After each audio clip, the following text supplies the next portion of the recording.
Good morning. So, it's a cold one. It's about -6. I don't understand what's going on with the weather. Like 2 days ago it was a low of +6, and then yesterday, I don't even know if it got above 0 at all. Wind's blowing out of the east again, so that means rain is coming.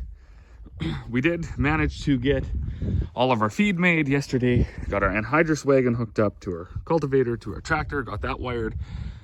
Got our air cart hooked up to our drill, hooked up to our tractor. A couple of things. So this has a light package on it for filling in the dark and stuff like that.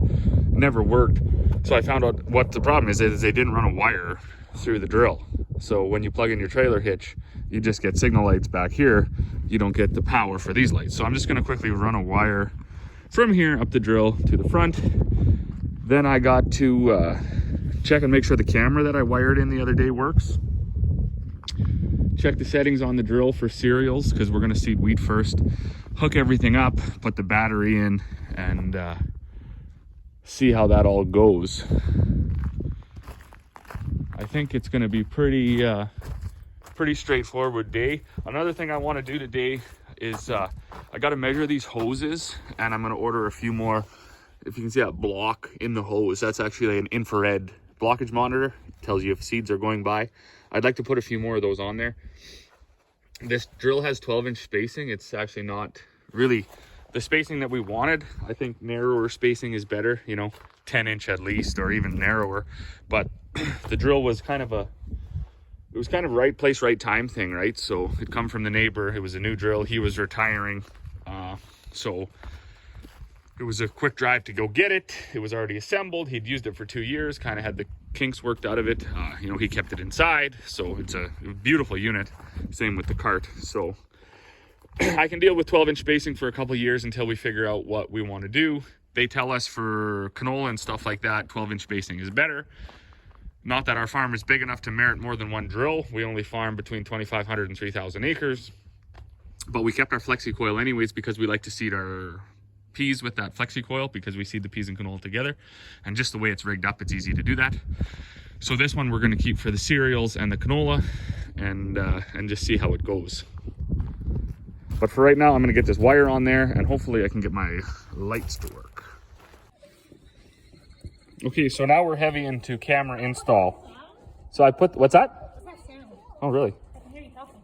So these are cab cams we bought. They're wireless, which is great because saves you running the wire from the camera all the way back to the tractor. Inside these tanks, so this tank is one that we would fill with fertilizer, and right here was a infrared sensor, and they were really accurate, and they are really good, but they fail quite often, so longevity ain't so good. So I'm going to mount that camera on this ladder facing down, and and the reason we went with that is because to replace these sensors, it's about $700, and these cameras are about $260. So you could do all 3 tanks for the price of one sensor, and the sensors keep failing. So we are going to go the camera route. All right, so one thing that we did notice too is a couple of these hoses had a little bit of duct tape. I put this on there last year. So these hoses, as everything, they're a consumable item. They got seed and fertilizer running through there all day long. So you do wear them out.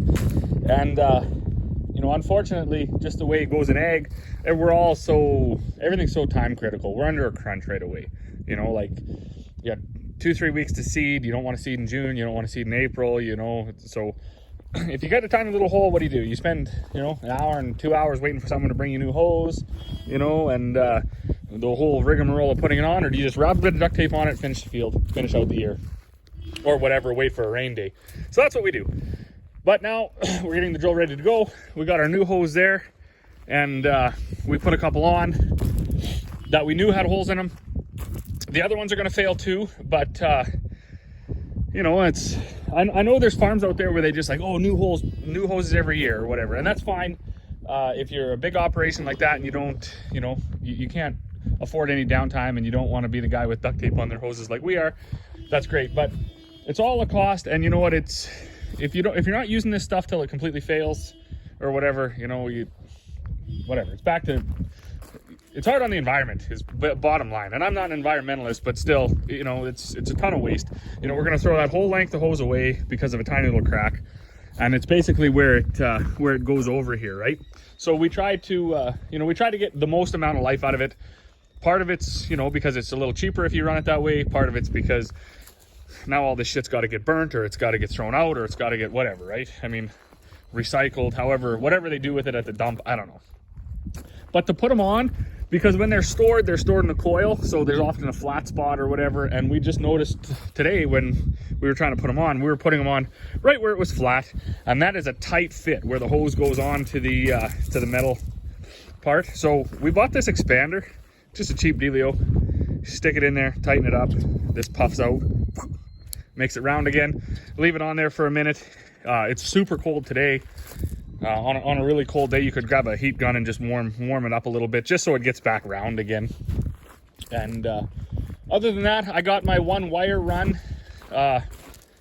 This wire here that just goes into the trailer brakes, it wasn't on there. This drill was only wired with 4 wires, so basically signal lights and 4-way flashers. So the cart was wired properly, the tractor was wired properly, the drill was not wired properly. It was wired for its own cart, which this is not its own cart. So I just ran this wire, and I got my lights. I also got my camera paired. Corey helped me with that before she's off to town here now. Okay, so there's the cameras we had. I only got 2. There's 3 tanks. I only got 2 cameras, and that's because they didn't have the 3rd camera. But I don't use that 3rd tank much anyways, so once they order that camera up, we'll get it put in as well. The way it used to work on this screen, if you go to the tank, it would show up in here how much seed you had. And this is the one that failed. This one still works, those sensors that come with the tank. So instead of replacing them, like I say, they're $700 a piece, you go from, you know, looking at this to see if there's any in there, to actually being able to see if there's anything in there. So we're gonna run it like that. It's just gonna work better for us instead of replacing these all. So there's a spot you go in here and you just turn it off so it doesn't keep beeping at you that it thinks it's empty.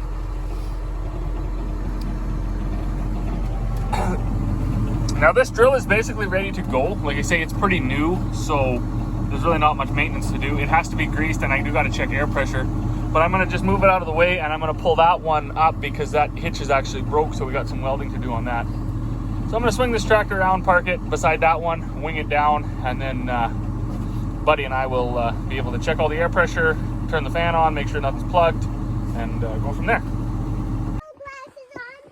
Oh, good morning. So we got the drill out to the field yesterday. Didn't do any seeding, but just you know, drove it around, make sure everything works. We got our anhydrous applicator down here. Noticed right there that hitch is broken, so that's got to be welded. That's a project for today.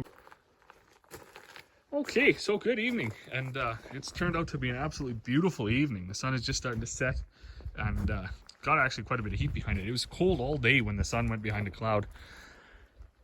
So we got most of what we wanted to do today. I think we got off topic a little bit because we yesterday, I guess Friday, I got a call from a buyer, and they're like, oh yeah, canola is like $20.12. That's just nuts. So we wanted to load up the rest of the canola that we had and see if we had a full load. So we went up and we did that.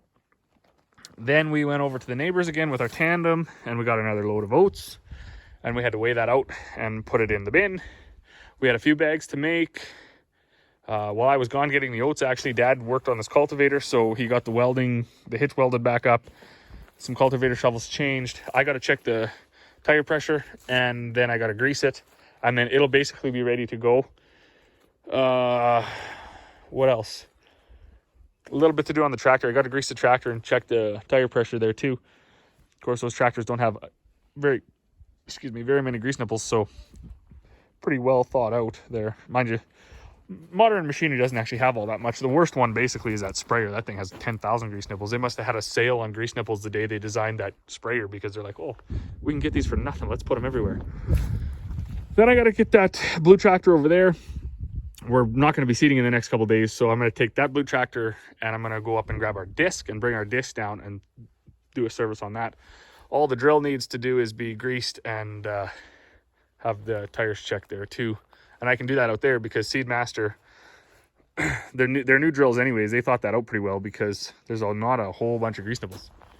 So that's my evening plan. I'm gonna get these tires all checked, get this greased, winged up, moved out of the way. I might even drag it around the field just a little bit to see how cold it actually is. I mean, there's snow just on the other side of these trees, and that's a field that I'm gonna go try to work in because that's where we're gonna seed our wheat. But that is gonna be it for me tonight. I'm going to work away at this a little bit more and then head in, go to bed. It is what? It's only a little 7:15, so got a couple more hours of nice warm weather and light. It's staying light pretty late, so you can't really knock that. And as always, to those who watch, thank you, and we will see you all on the next one.